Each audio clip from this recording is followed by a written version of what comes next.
একদিন হযরত ইব্রাহিম আলাইহিস সালামের কাছে ভিক্ষুক এসে খাবার চাইলেন।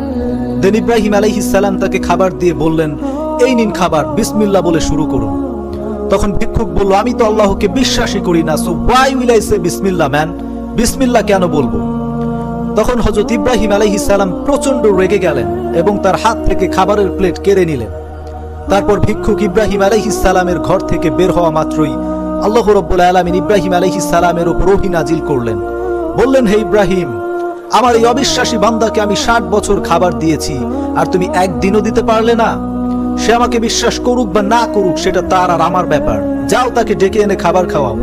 সুবহানাল্লাহ, সুবহানাল্লাহ।